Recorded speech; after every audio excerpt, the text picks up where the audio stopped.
The dating scene has changed so much over the years that if we compare dating in the 1900s and dating in 2022, it's night and day difference. The traits that are desirable on men in the West has slowly been shifting from high status and financial stability to looks, and more looks. And with this shift also came the rise of the black pill, which was not taken seriously before. The black pill was just a bunch of memes and jokes, but now it started rivaling the red pill and challenging some of its ideas, as we have this big wave of red-pilled guys becoming black-pilled.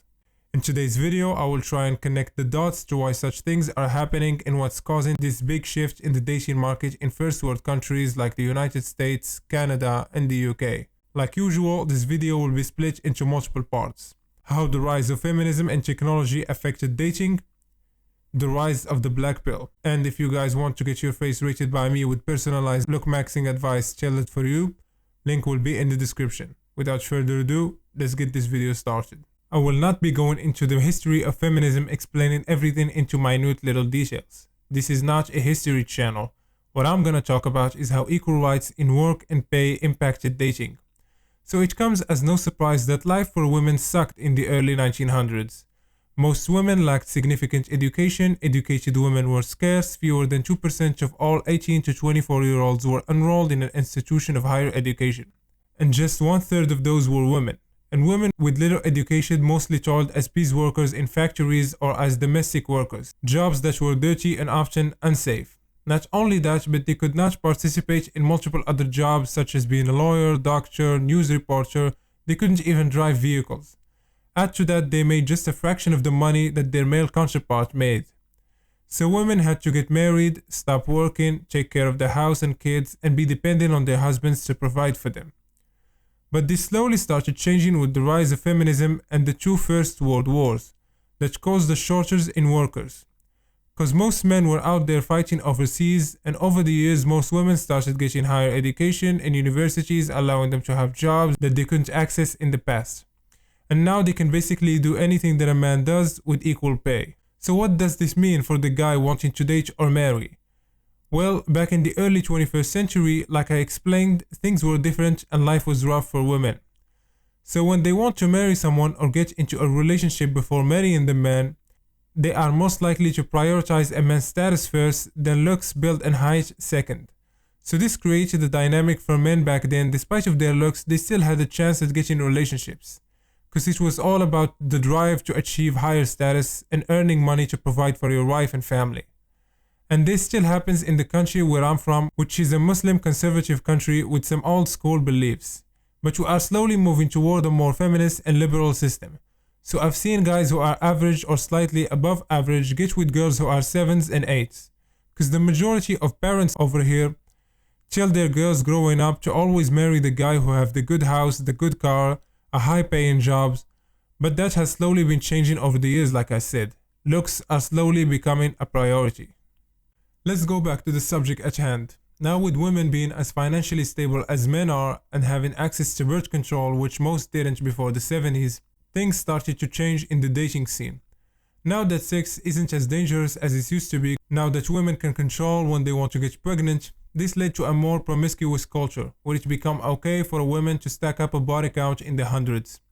So women don't have to worry about those things that held them back in the past. Status and money have been slowly taking a back seat, and looks have been creeping up on the list of important things. Add to that the influence of Hollywood films, where they show an average or an above average girl dating a really hot guy. So women are like, hey, I can do that too. So they sleep with this hot dude and then the next and then the next without any repercussions. And then she starts to believe that I am a high quality woman because I only sleep with hot guys. But that's not actually the case. Because men, even hot men, can sleep with an average woman, but it's just to blow off some steam, not to form a meaningful relationship. When the Chad wants to settle down in the end, he is gonna settle down with a girl of the same caliber as him. I want you to put yourself in the shoes of a woman who is extremely selective by nature, unlike men. Wouldn't you want to be with someone who shows off strong genetic health, which is measured by attractiveness? And wouldn't you want to pass that down to your offsprings? Now let's talk about the disaster that is called Tinder. I think everyone who watches me knows what Tinder is and what it does, so I don't really need to explain it. So what Tinder did, it inflated women's egos through the stratosphere. And that's because your average 5 out of 10 girl will still get hundreds of matches from guys who are average all the way to Chaz. So she will think, oh, since a bunch of male 7s and 8s swiped right on my profile, this must mean I'm also at their level. I'm also a 7 or 8 in terms of attractiveness. So this ego keeps ballooning and ballooning until it gets to a disastrous level. So this will carry over to the real world as well. She will think, oh, since there's a lot of hot guys willing to date me in dating apps and social media, they must be willing to date me in the real world as well. And I want to discuss something. A friend of mine, a girl, showed me a while back on her Instagram and Facebook hundreds of messages requests from thirsty guys. This goes to show you that social media sites like Facebook, Instagram, and TikTok will also play a role in ballooning a woman's ego and giving a man's looks all the importance when it comes to dating. Before I wrap up today's video, I want to talk about why the black pill became so popular as of late. Well, a big part of that have something to do with the shortcomings of the red pill that left many questions unanswered. I respect the ideology of the red pill, but I truly believe it's simply not enough in 2022. Because most guys who preach the red pill are old and they are not used to dating in our time, where most girls are glued to their screens and scrolling through social media for hours. This new generation that idealizes looks above everything. So when a red-pilled guy learns about the nature of women, he thinks he figured everything out. So he goes out and tries the cold approach and all types of approaches that the red pill teaches. Then when he gets rejected for his looks, he ends up being black-pilled. Because the approaches that worked on the last generation of women that the red pill teaches simply won't work with this new generation. And in my opinion, one of the big factors to why the black pill became so popular is the 2020 pandemic. It forced everyone to go online on social media and dating apps more, which are governed by looks. When the men came out of that pandemic, they sought some answers, and the black pill answered those questions for them.